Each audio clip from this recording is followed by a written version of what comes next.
time with Herman and Sharron. Okay. Well, hello there. Here we go. Happy birthday to you. Happy birthday Oh, dancing? to you. Happy birthday I don't have to birthdays anymore. you. Is that you singing? Happy birthday to you. We all have them. We met in college. Today is her birthday, by the way. There's where we met, by a drinking fountain in 1958. See my Elvis look? Because he was my favorite guy. There's where we met at Trinity College. There's Trinity College. It's all torn down. It was right on the Gulf Inlet and gorgeous. You know, it was so old, it was only black and white pictures back then. That's right. That's right. Well, and in the 50s, that's right. You had these little cameras that you looked in the top, and you go, okay, wait, okay, click. You actually didn't click. You pushed it down. Amazing. I know, I know. Anyway. I have an amazing guy on today. Yes, we do. We do. He is. It's amazing. I was sending these pictures to Rick. He's the head of production, so that he could show them on the screen. I was throwing them from my iPhone to his, and I was outside because this building won't let you send something and say did not send. So I had to go outside, and I could send it. And that's when I ran into our guest coming in. He was backing his white Porsche into the parking lot. And I looked, and when I saw the Porsche, I go, because he was a millionaire when he was 30, and I thought, that's got to be my guest. And his name is Diogo. Close? Estevez? Estevez? Got it. It's the kind of name that he pronounces perfect, but everybody else messes him up. Good to have you. Come on over. What an honor. Yes. Good to be here. Thank you so much for having me. God bless you. God bless you as well. So nice to Sharon, Thank you the so birthday much, girl. Sharon. Yeah. Happy Her birthday. birthday is on the same day as Billy Graham. No kidding. That's Yes, amazing. and Yes. today Wow. Billy Graham is 100, and I won't tell you what her age is today, so we'll leave that one alone. Have a seat right that here. surprises me no end. No, that no, you're I'm not going to. I want to keep her happy all day. That's a good plan to have. I surprised her this morning because we were- Herman, turn on your mic. It's always a good idea. my normal, There we go. average, great floor director, Brooke, got married. And Preston, who does great, but Brooke always tells me, turn your mic on. No. And so it's been, so all the time when I'm talking. Yeah, I know. But evidently. Was it okay? It picked So it up. I'm yelling enough till you could hear it, right? But anyway, this morning, Diogo? Yes. Diogo, am I saying it right? You got it. Diogo. Diogo. Don't expect me to mess with the last name, okay? But you're from Brazil. Yes, I am. Wow. We were talking yesterday, and I said, "What, do you want a card or whatever?" She goes, "Why would you ask me if I want a card?" Because we were talked about stop giving each other cards. Yeah. Because they're like $10 now, for goodness course. sakes, just for average card. And you go, and you know where they go? Usually like in some corner or some place, and that's it. They're Really? gone. So I said, okay, no card. Now I said, okay, well, let's remember that. And I said, well, is there anything I can get you? And of course, at our age, it's like, no, there's really nothing I want. And so yesterday afternoon, I finished my books. I looked at the clock and I go, I think I have enough time to get to Dillard's because I wanted to buy a gift certificate for her. So everything worked out. Made it to Dillard's, stopped, got her a card. She loved the card. Actually, she loved the card better than the gift Really? No card. kidding. Well, no, not really. But I loved it. I love both of them. So she was totally surprised because she was in her That mind. was the whole key. Surprise me. Don't ask me Yeah. Good. Yeah. if I want something. Just surprise me, Yeah. which he did. So that was good. I did the best surprise ever though. One Christmas, I gave her a nice outfit, and I had a beautiful diamond ring because my dad was in jewelry, so I love jewelry. So I had a beautiful diamond ring in the pocket, and so she was modeling like this, you know, and all the family was there. And she said, what do you think of this? And I said, put your hand in the pocket, you know, like models do. I said, you know, pose for me. So she puts her hands in the pocket, and the box is ringing, and she opens it. Wow! That's amazing. So great times together. Absolutely. 60 no doubt about years it. next year. Together. Wow, that's amazing. Congratulations, that's incredible. And you've got a beautiful wife. I do. How many years married? Amazing. 15. 15? 15. 15 married. We've been together for almost 18 now. Yeah. So you met where? She's my high school sweetheart as well. So we met at church, but then we went to school together. Wow. Yes. And you have 2 children? I have 2 kids, Matthew, who's 10, and Matthew Luca. and who? Matthew and Luca. Luca. So Matthew's 10 years old and Luca is 4. Yeah, and they're a blessing. They're amazing. And you live? Well, we live in Orlando now, but we've lived in 6 different states in the U.S. so far. Give me a Colorado, Idaho, Utah, Arizona, Texas, Florida. So we've been around the block a little bit. My goodness. Yes. This is his book, and now normally when you look at something like this, because there's so many books. I mean, hundreds of books are sent to us, and I choose few. But when I got into this, man, I mean, you've got it together. It's been a journey. Yeah, Dave, can we show the open cover here? Because it's when you get your copy, there it is, right on there. Now this circle says dream, purpose, spirit, soul, body, relationship, family, wealth, contribution, growth, fun, time. Yes. So it's pretty important that you have a plan. Yes. Obviously, you started out, and you know, it's a funny thing, when I read the book, you were a millionaire by the time you were 30. So I built $1 million business by the time I was 29. 29. So yes, so it was in real estate. I just want you to know, my dream was to be a millionaire by the time I was 30, and that went by. So I said, okay, it's going to be 40. That went by. 50, and that went by, and 60, and that went by, and 70, and that went by, and now I'm my next birthday will be 80. Don't think I'm going to make it. So what did that feel like when you made that goal? It was pretty incredible because we hadn't seen that around in my family or the people that surrounded us. Now tell me your background, your family. So my father is a pastor. He's also an entrepreneur in Brazil. So he owned a couple of businesses in Brazil. So you had that gene. Exactly. So I always see them. Throughout my life, I'd always see them doing different things at different times. It just excited me to be able to learn and be able to do that with my own life. So when my turn came, I said, well, what can I do with the genes and obviously everything that I had learned along the way. And you're very smart. Well, that's God's, he gives us different gifts, so I'm very thankful for them for sure. And then like I said, by the age of 29, we had built a business that had expanded over the U.S. and Brazil in 15 offices and things like that. But I thought that's what I was looking for and that's what I wanted as well, and it was great, but it was just something missing there. What was missing? God. So my dad was a pastor, he came to Christ when I was 8 years old, but I was never really walking with him. So everything that I was looking for in my life, I was just trying to fill a void that couldn't be filled by anything but God. So it was just, this is really when the journey started in my life as far as the transformational. And you said real estate? You So started off with real estate? Yes, so I've been in financial services for the last 10 years. I've licensed in insurance, investments, real estate, mortgage, and things like that. But the company that we built, yes, was built based on real estate.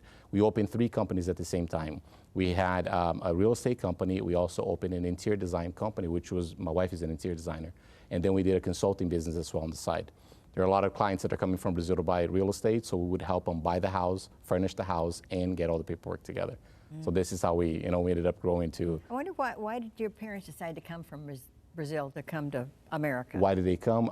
Well, quality of life. My father and my mother had always done well in Brazil, but they just didn't have quality of life. Meaning? Meaning they couldn't drive the nicest cars because in Brazil overall, not just my parents, they couldn't drive the nicest cars because somebody might do something with them. So a lot of theft. There are a lot of theft, a lot of kidnapping and things like that. So, when you can't, I always say that you can't enjoy life if you don't have money, and you can't enjoy it if you have money because you can't let people see it. Somebody else wants it. Sure. So overall, you don't really have. Brand new car and key it. Exactly. Yeah. So overall, you can't really get the quality of life that you can get in the U.S., even if you make a lot less money. Isn't that amazing? It's just incredible. Yeah. But some of the best fighters on the planet are from Brazil, it's MMA fighters. There's a reason for that. Mixed martial martial arts. People in Brazil are fighters. There's no doubt about that. Really? So that's why most of them strive when they come.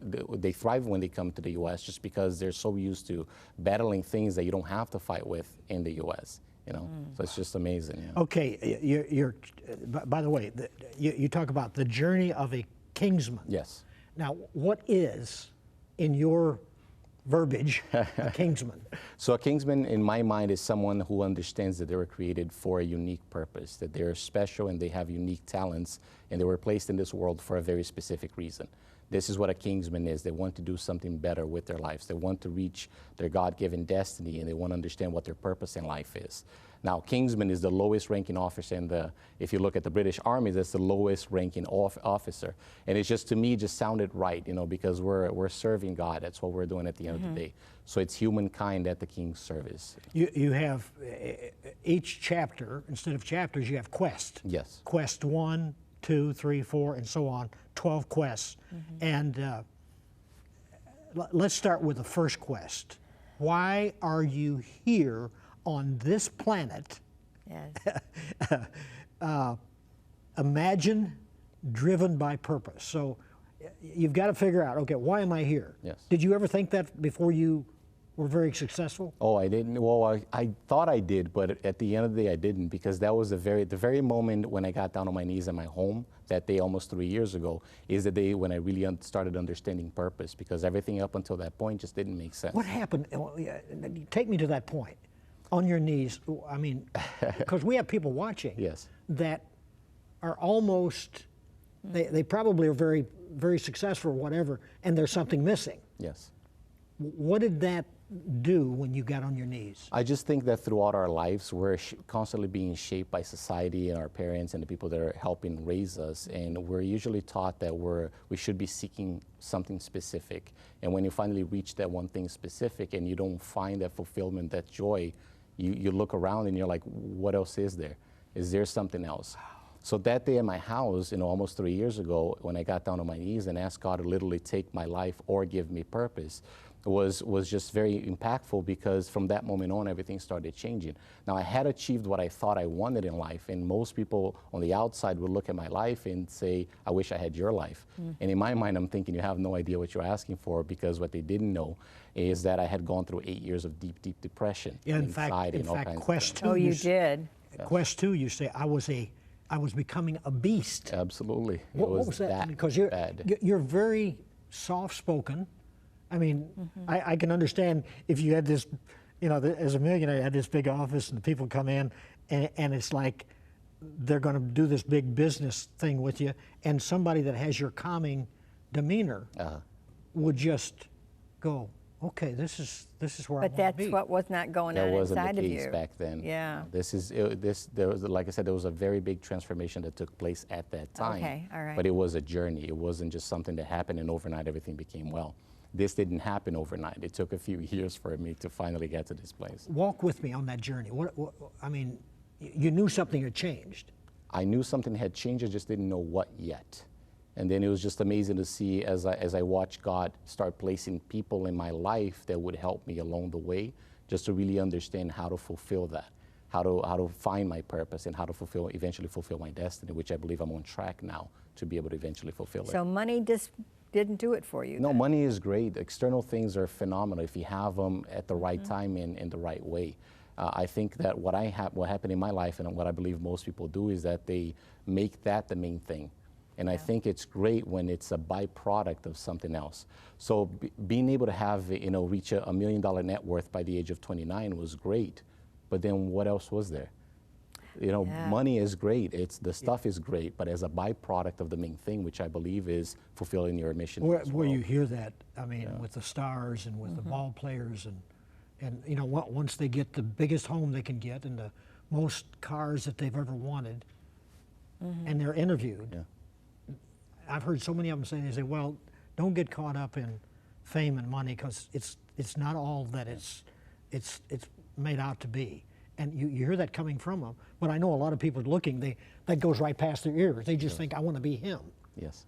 So I heard Jim Carrey a little while say that he wishes everyone could experience fame and money and everything else that they believe they want, because once they finally experience it, they'll realize that's not what they're looking for. Wow. And that's great. Like I said, as a byproduct, there's nothing wrong with it. I believe every one of us should have a very abundant life, but not as the main thing. Yeah. The main thing should be fulfilling your purpose. The only thing is Jim Carrey's becoming a whack job. Yes, he has. I mean, he lost his mind. Yes, yes. But you say this, God recently used a very painful season in my life to give me a full detox. What was that? Well, it was an interesting journey that I went through. It's things that, you know, when you're going through a storm and everybody's telling you that it's okay because God's taking care of it and everything is going to be fine, you know that it's going to be fine, but you don't really believe it at that moment. Yeah, Once you're through it, you can go back and say, really, God really did take care of me. There's just little things that happened along the way. Like I said, I surrendered my life in April of 2016. And then I had a major storm come in August of 2016. What was that? I had, it was just amazing because a lot of people started coming against me, just really making up stories and going online with these things. Oh. Like doing videos that had millions of views and things like that. So it wasn't, because usually it's the other way around. When something really, really bad happens, then you finally surrender and you say, God, now I want you. Mine was the opposite, at least in that sense. It was, I surrendered and then the things started happening. That happens a lot. But the detox that came from it was just amazing because I was very bitter towards people and just not understanding what was going on until my mentor, Larry, told me that the only way that gold gets purified is by turning up the heat. So at that moment, I understood that I had to go through that process because there are a lot of areas in my life that needed to be detoxed still. How does your wife handle going through all this with you? My wife is a champion. She is incredible. She's the most got one amazing too. woman. Yeah, I'm sure it looks that way. She's the most amazing woman I've ever met. There's no doubt about that. And had she not been there, I wouldn't be here today. I don't think that any other woman would have been able to put up with what she put up and the stuff that she had to go through along the way. You're a driven guy. Oh, I'm driven, yes. Workaholic? I used to be an workaholic. Not anymore. She- Because she now I must- understand the balance of life. It's just different. No. So she must love the new person. She that does, came yes, up. she does. There's no doubt about that. Yeah. It was just, like I said, we've been together, married for 15 years. Yeah. And I would say easily that for the first 12 years of our marriage, every time we would have a fight, and this is the kind of person I was, I would just flat out say, no, I don't think we should be together. And just let's just, get a divorce and just go our separate ways. So for her to be able to just, and that's just one piece of it, but for her to be able to put up with that for 12 years, it's just, not everybody can do that. And then once, like I said, once God started performing this detox in my life, the things that started coming out from my past and the things that I had done, because I was sharing everything with her, which was very challenging, not just her, but with my mentor and the people that were surrounding us. So for her to be here today is a miracle. There's no doubt about that. Yeah, that's wonderful. You say, and by the way, his book is, everything he does is well done. So it's well written, but it's a page turner. You know what that is? When you start reading it, I got to keep reading. Yeah. And the way the quests and the chapters are laid out, I mean, it's classy. Thank you. Did you put input on that, or did somebody just look at you and say, this is the kind of book you ought to? No, it was actually, I never had the intention of becoming an author, but I'm an analytical, my personality is analytical, so everything that I do has to be in steps and very orderly. Boy, it is. And in the 12 quests, I started looking at my life and I said, okay, what are the areas that I went through that I believe that everyone should have and should work on as they're going through life, as they're going through their And own after journey. every quest or after every chapter, you have like a review. Yes, there's steps. So just to kind of make it simpler, Wow. Yeah. You say making excuses distracts us from finding our true purpose. In fact, I love this. Refuse to let your past control you. Yeah, that's great. Now that's really that's worth the whole book. exactly. It's easier said than done. And I think when you fully understand, some of the things that we've been exposed to along the way have really changed our lives. Surrendering my life was the beginning. But then, like I said, the people that God started placing in our path have really changed everything. They've helped us along the way. Because it's easy to say, forget the past.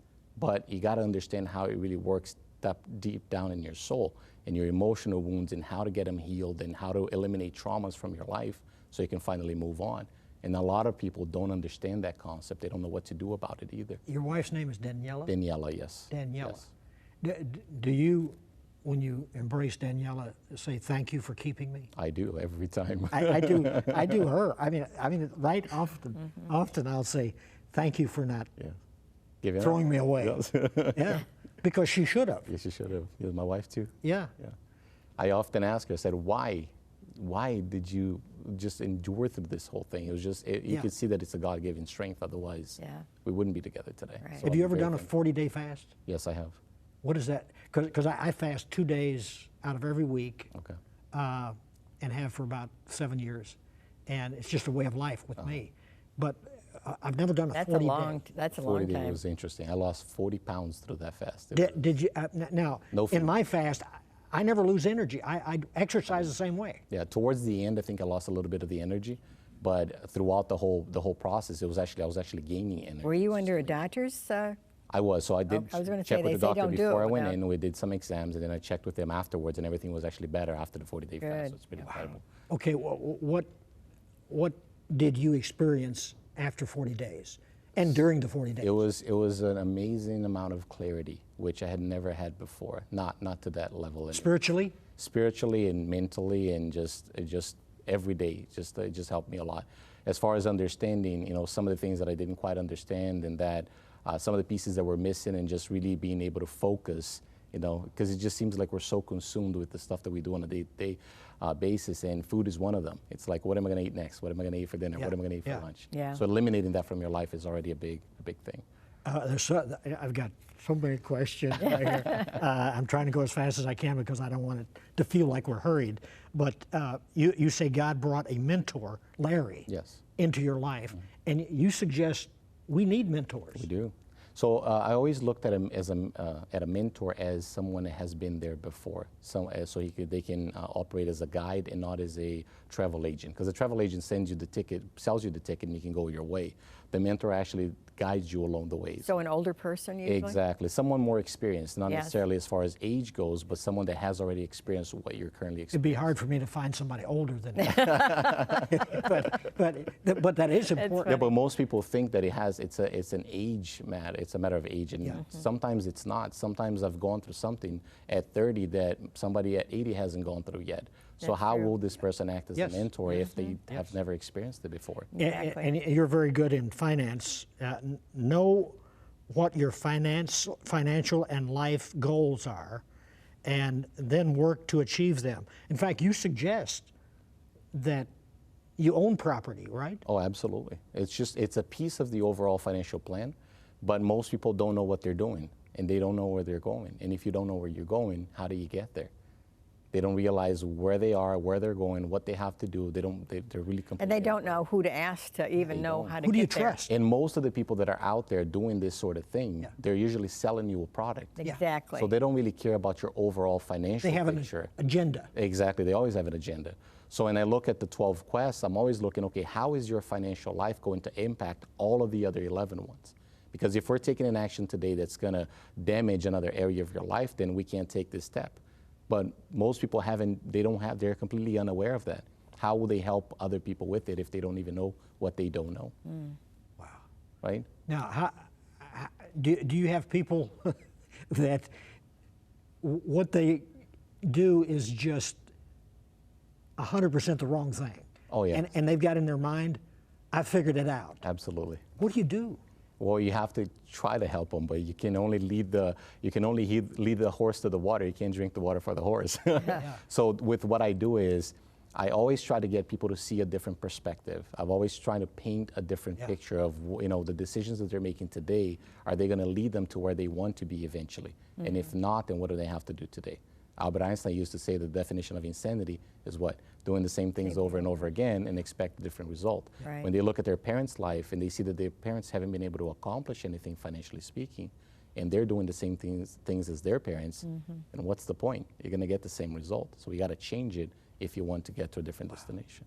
You say, Quest 12, God wants us to be still and listen for his voice.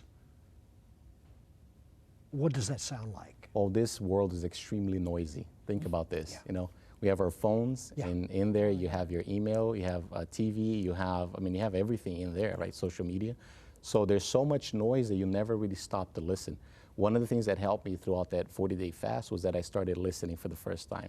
And that was just so impactful, because it's just amazing as you're reading the Word and you're really listening to sermons and things like that, it just becomes clearer to you in a way that you've never experienced it before. So the world is so noisy, there's so many voices, and you gotta find who you're gonna listen to.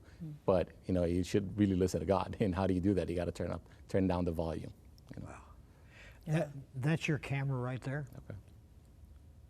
Share your heart with somebody. They may not know Christ. It's kind of nice to sit down with somebody that has gone through what you've gone through in your life, and you realize the most important thing is a relationship with Christ. It is. Share that. Just look in their eyes. Yes. Well, I believe that if you're going through life deaf, dumb, and blind, you'll never be able to get to where you should be. And I know, because I've been that person as well. And I know that you're going through struggles right now that you may not understand, and you don't understand why you're so frustrated. And I can tell you that once you finally get into God's purpose and you understand what His will is for your life, and you start developing that relationship, everything will change. It's not going to change overnight. Things are not going to magically get better. This isn't a magic pill. But I believe if you just, give it enough time and do the right things as well, and just like we were talking about earlier, just start listening to God, I believe that He will speak to you. Just understand for a fact that you were created uniquely for a reason. There's a reason why when you look at your fingertip, that it's different than everybody else's. There's a reason why your personality, your temperament, and your gifts, your talents are different, because there's a mission for you in this world. But unless you're willing to take the first step, you'll never be able to find it. So the reason why you're frustrated is because you're not living out your purpose, and there is a way for you to live out your purpose by developing that relationship with God. Wow. Amen. Every day I realize that we need to be reminded the death, burial, and resurrection of the Lord Jesus Christ. And I do a lot of exercise, so I go through the birth of Christ. I mean, while I'm jogging or the exercise I'm doing, because I have a whole program that I go through. I start with His birth, go all the way when He was 12 years old and sitting in front of the most learned men in Jerusalem, and how He grew up in adulthood, 40-day fast when Satan tempted him, and one took him to the highest pinnacle and said, "Prove you're God's son.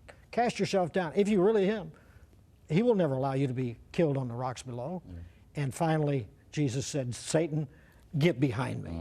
So it's important to know the death, burial, and resurrection of the Lord Jesus Christ, because that's why we're here, is to share that He bled and died for you and me on that cross, went to the grave, rose the third day, conquered sin and death, and is at the right hand of the Father interceding for you right now.